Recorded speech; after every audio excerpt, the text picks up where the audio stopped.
I guess my penultimate question is the risk of Armageddon. What we saw at end of November, early December was a real, I think, pretty intense back and forth about when the Ukrainians were using more ballistic missiles into Russia's territory, and we were seeing a ramp up, at least on social media, of like, oh my god, this is going to escalate and escalate. But obviously here we are, and that's not materialized.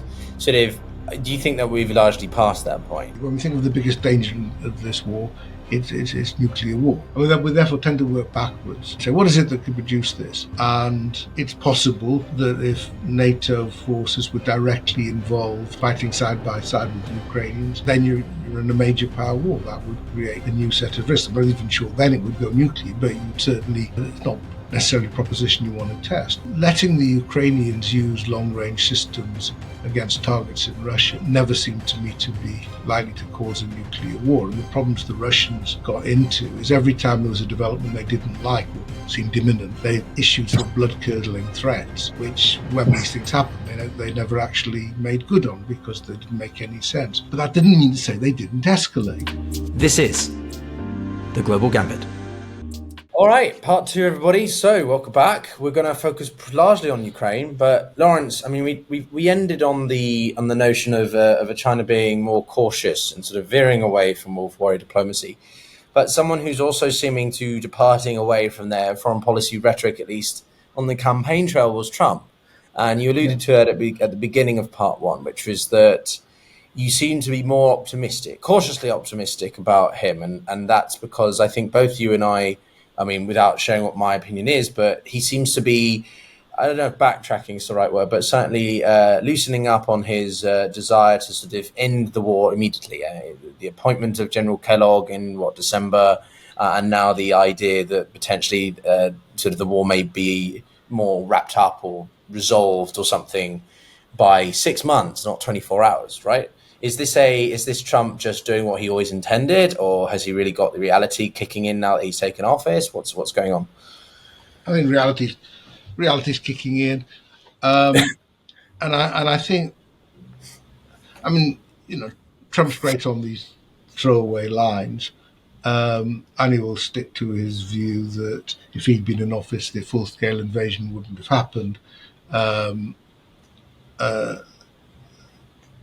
If it had happened while he'd been in office, goodness knows how he would have responded initially.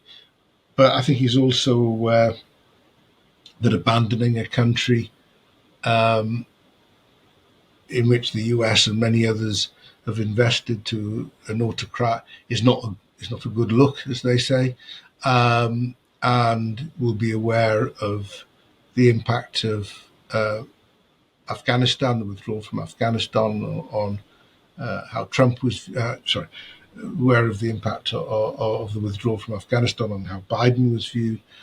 So I think he's become a bit more cautious. And this is an essential point that if you want a deal, you don't get it from appearing as if you're prepared to give away the shop, because in the end, Zelensky couldn't agree to the sort of deal that Putin has demanded. My view has always been that even the sort of deal that Trump has spoken about, or Vance has spoken about, wouldn't be enough for Putin.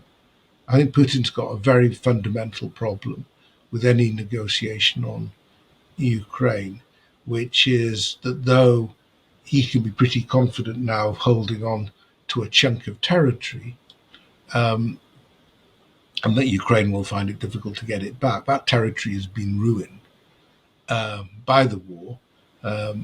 It's expensive to sustain, very expensive to defend, and therefore to make a post-war relationship work, Trump needs a supine government in Kyiv, or at least one that has abandoned any hope of getting serious security guarantees from the West and has been disarmed. This is what the Trump people argue. This is what Putin's people argue for, what Lavrov and Peskov say is what is needed.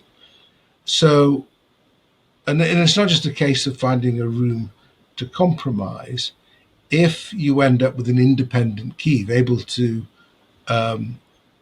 maintain its military capability, develop them, and with backing from Western countries, even if it doesn't involve membership of NATO, this is a problem for Putin.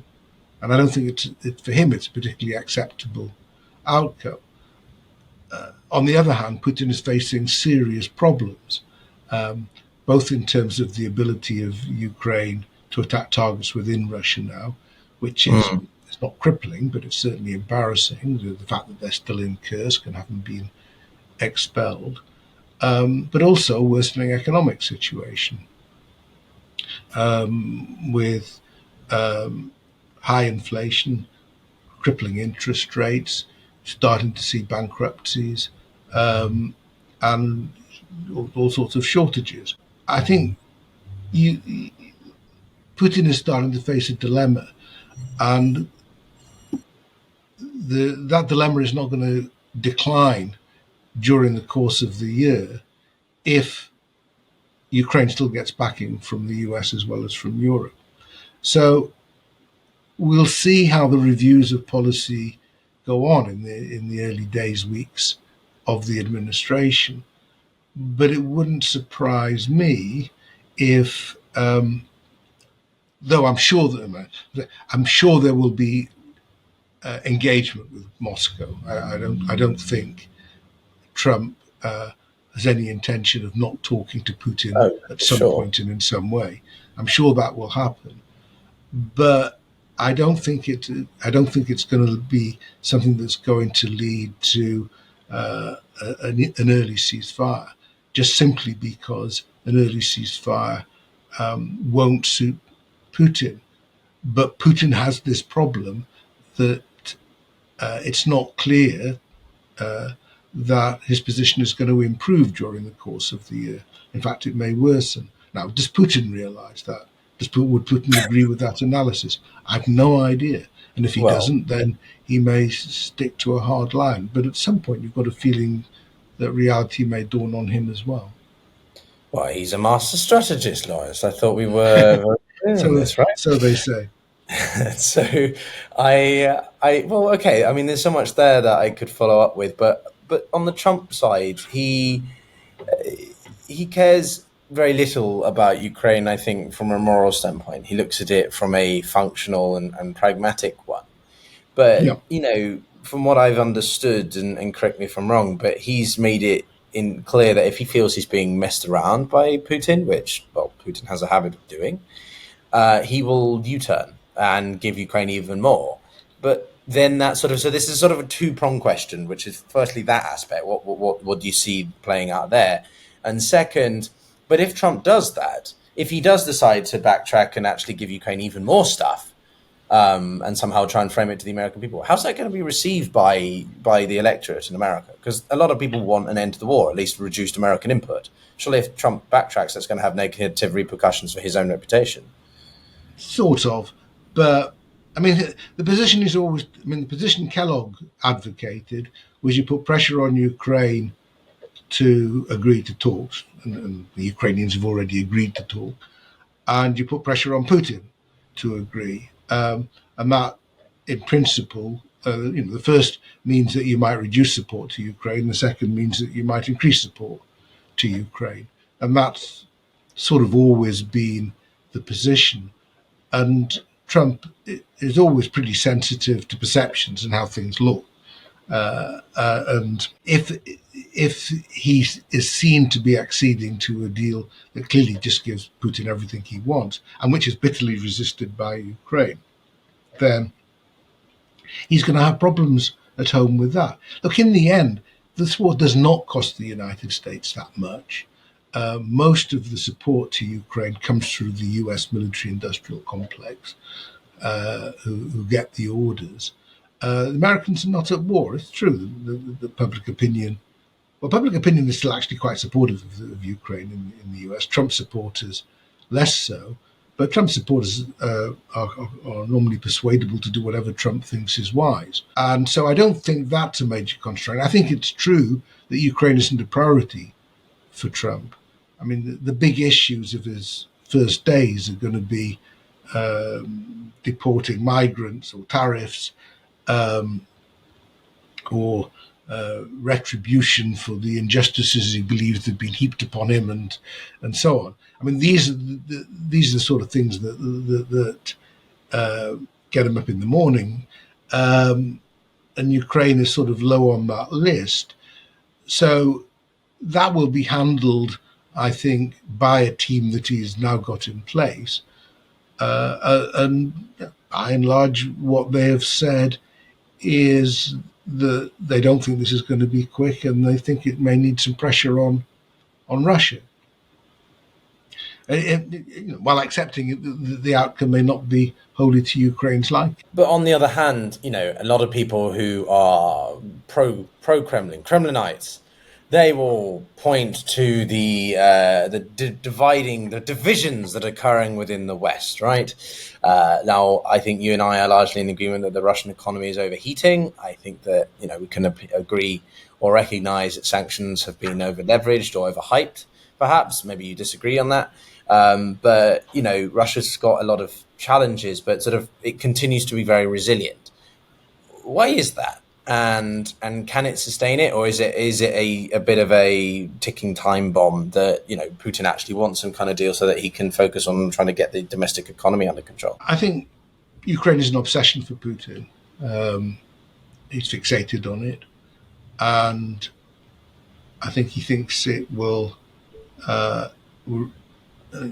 He's almost gambled everything of his presidency, or everything of his period in power since the start of this century, now on getting some sort of result in Ukraine. And I think he knows what will appear as a defeat. And I think that frightens him. I think that alarms him. And that's why he wants to keep going. And there is a sort of, there is a sort of stoicism in the Russian approach to war, the resilience that you saw in both the First and the Second World Wars. Because in the First World War it broke. Remember the sacrifices of the Second World War, which were Ukrainian as well as Russian, which were enormous. But after a while, they knew they were winning. The First World War, eventually, after more and more men were thrown at the front, the population gave up. Now, I don't think we're at that. We're not at that sort of stage, but the losses have been pretty staggering, and there's not a lot to show for it. I mean, Russia is not particularly in a better position in this war than it was 2.5 years ago, even in terms of territory. And it has Ukraine occupying a bit of Russian land, and it has Ukraine regularly attacking bits of Russia. I mean, look, this is not good. And I think that is, I think Putin is, I think, believed that 2024 would be the year in which he turned this around. He was very optimistic in his statements early in the year. He saw Congress not agreeing the supplemental package to Ukraine. And though it's the case that the Ukrainians have been pushed back steadily during the course of this year in Donetsk in particular, it's still less than many people thought they would be pushed back. The Russians still haven't taken Pokrovsk. And I think this is a tension that will build up within Russia. And the economic managers who have done a good job for Trump, many people point out they're more accomplished than the generals, they're starting to reach the end of their options. And you saw that just before Christmas when they wanted to raise interest rates again, and there was a pushback on that because of the impact on companies and so on. So I think it's impossible to predict how this will work out, because I'm not privy to all these, the conversations and so on. But and there's always a danger in assuming that things are just going to come crumbling in a regime like that. But we've just seen, in Syria, a regime that people assumed had sort of got itself sorted out and had come out victorious in the civil war, all of a sudden, suddenly collapsing because the foundations were so brittle. I'm not saying the same thing's going to happen here. I don't know. But all one can say is that there's a problem building up there, and it's not clear how it's going to be resolved for Russia. Indeed, we covered the Syrian fallout extensively, and I think what became clear is the amount of foreign support by the Turkish towards HDS and the others in launching that. And I mean, we saw the mutiny attempt, if you want to call it that, by Wagner and Prigozhin in June of 23. Which was remarkable, but I remain unsure about how genuinely that was intended. But in this case, Lawrence, why then still do Kremlinites push this emphasis that everything is honky-dory, or why are people on Twitter so they call people who believe Ukraine can win, lunatics and idiots and all sorts, but actually Russia's going to sweep the ground, but they haven't yet. Like, why is this entrenched so much in the minds of people? I don't know. I mean, I think I always make a distinction between losing and not winning. I think it's an important distinction. I mean, it is difficult for Ukraine to win in ways that Ukraine would feel it had won, which would be to recover all of its territory. That's going to be hard. But it's not losing in the sense that it still holds on to 80% of its territory. It's still it's a functioning society and polity. It's sovereign, has international support, and so on. Same with Russia. It's not winning, and I've always doubted whether it could win. But that doesn't mean to say it's losing in the sense that it's being pushed out of territory that it's already holding. That will be very difficult for the Ukrainians to do. So you've got this deadlock, which is why it's such a difficult war to call in terms of its outcome. Because when you're not confident that there's a military way by which it can be resolved, then you naturally look to negotiations. But it's very hard in those circumstances to give to the other side what they haven't been able to take by military means. So that's why I've been pessimistic about an early end to the war. I've been quite optimistic in the first 6 months of the war that it was so clearly, obviously, a mistake by Russia that they would cut their losses and try to find a way out. From September 22, it was clearly not the case. I mean, that Putin doubled down then and made it much harder to end the war, and that continues. But he hasn't found a way to win it, and he dare not lose it, if you like, in terms of his own position, if nothing else. So that's why it staggers on in this way.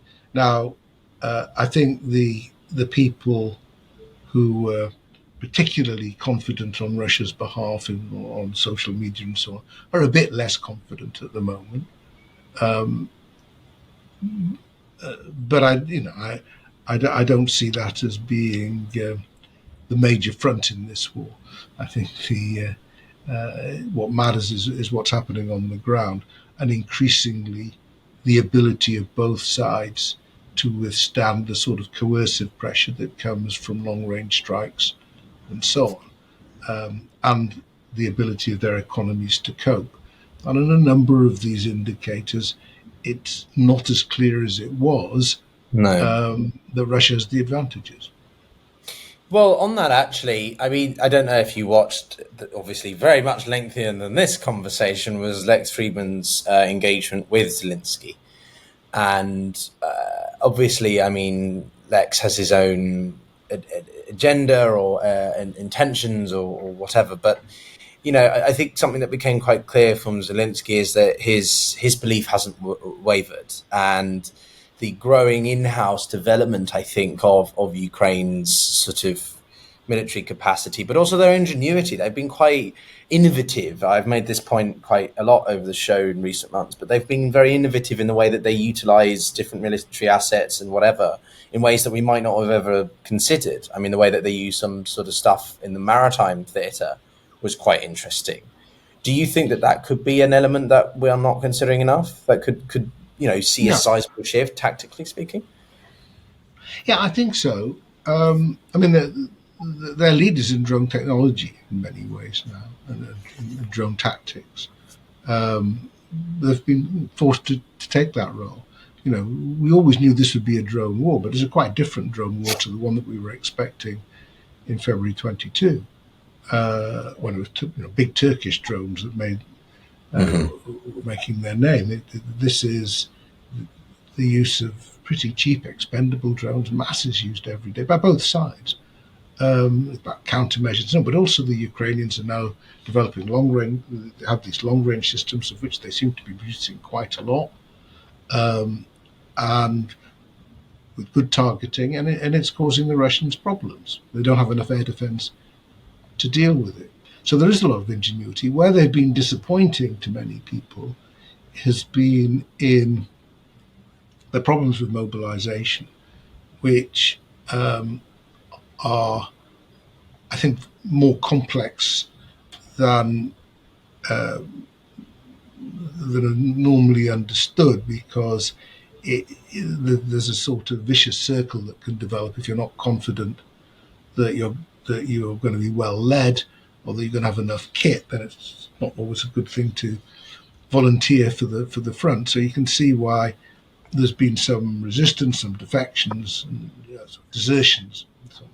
So there have been problems there, and they're related to some problems in command. It's quite interesting, I think, over the last month or so, you've seen some of these issues being addressed by the Ukrainians, and being less Soviet, if you like, in their own structures and approaches, and that's positive. Now they're still under a lot of pressure at the front. That is the they basically had forced to follow a strategy that required imposing the maximum costs on the Russians and the North Koreans now, and then when they can't hold them back anymore, they just withdraw a bit and then start all over again. But it takes a toll on the Ukrainians as well.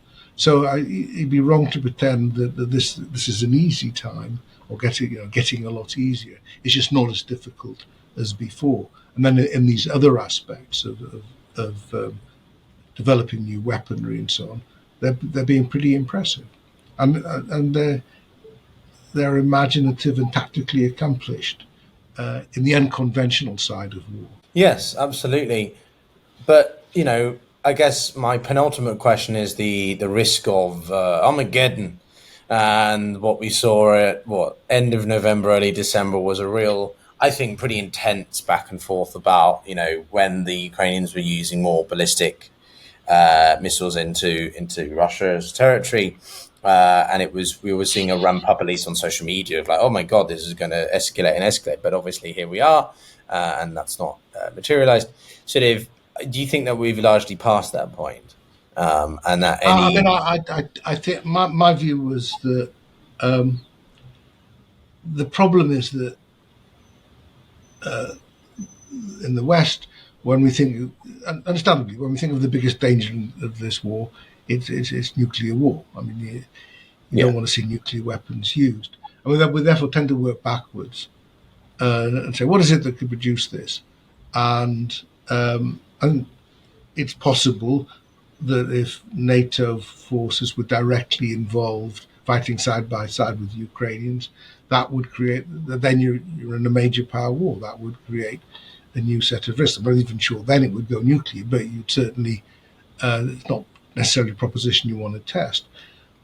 Letting the Ukrainians use long-range systems against targets in Russia never seemed to me to be likely to cause a nuclear war. And the problems the Russians got into is every time there was a development they didn't like or seemed imminent, they issued sort of blood-curdling threats, which, when these things happen, they never actually made good on because they didn't make any sense. But that didn't mean to say they didn't escalate. They just escalated in different ways. They have hurt Ukrainian towns and cities badly. They've attacked critical infrastructure. And we've seen increasingly against the West that they've used various forms of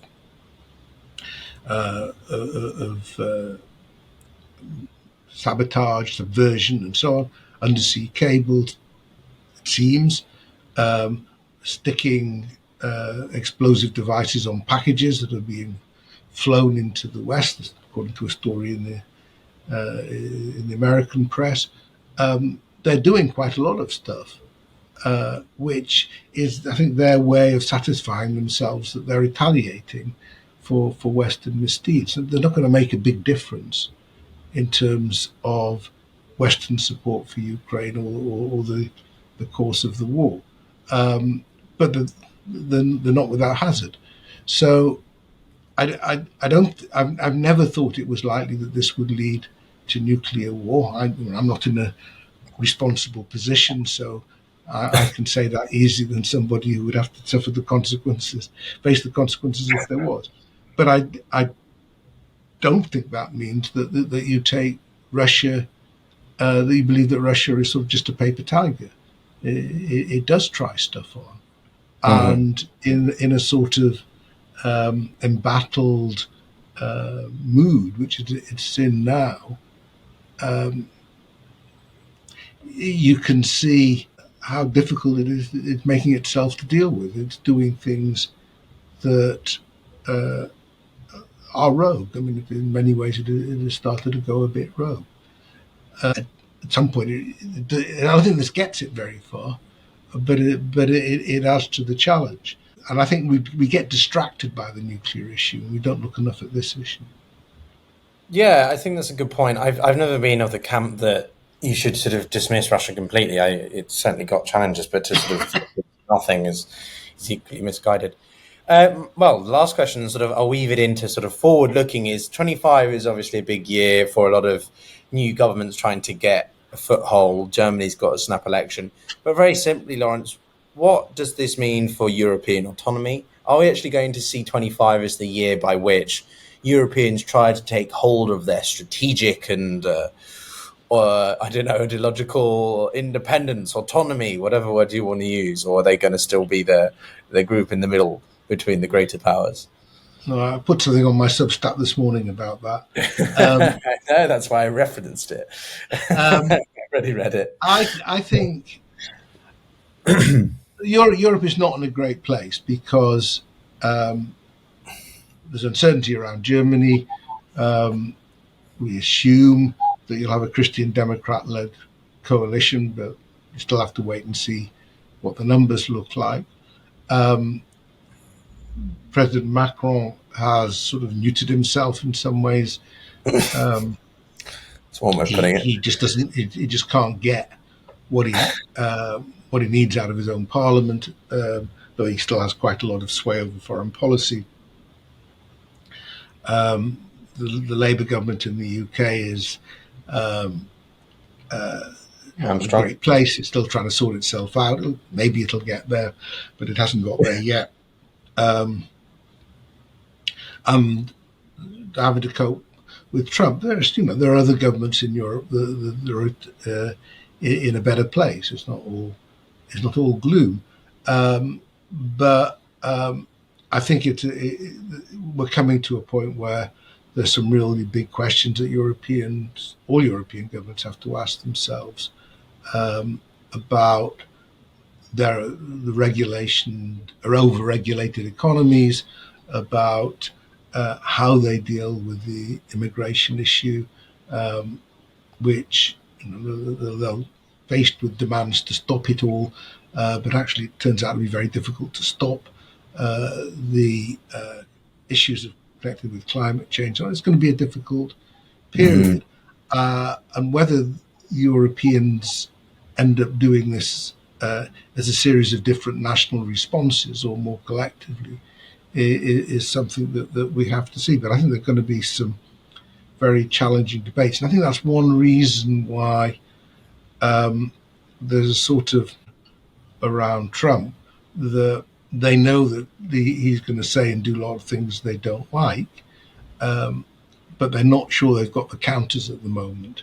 And on the big issues of Ukraine and trade and tariffs, I think they're just going to do as much, and this will be a pretty collective effort, a sort of a charm offensive to persuade him that he can do what he wants to do, achieve what he needs to achieve, without disrupting the whole international economy.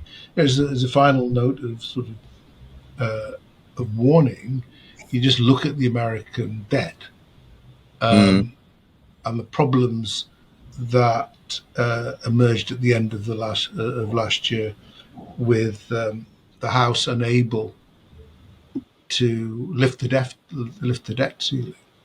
I think that is going to be as big a constraint on American policy as anything else, because the risk of an international financial crisis lurks around, which could easily be aggravated by policies taken by the administration. Oh, well, certainly Trumponomics is going to be, I think, something simmering away that could damn well upset a lot of things. But so, Lawrence Freedman, thank you very much for your time. Ever so generous once again. Emeritus Professor at War Studies, but also, I think, a genuine example of a master strategist, not someone crossing the Kremlin. Thank you very much for joining me, and everyone for watching. If you enjoyed it, give it a like, give it a subscribe. Check out my previous conversation with Lawrence, if you like, back in August. And we look forward to seeing him back, as well as you, in the future. But as we like to say on the Global Gambit, you've either got to get playing or be played. So, take care, everyone.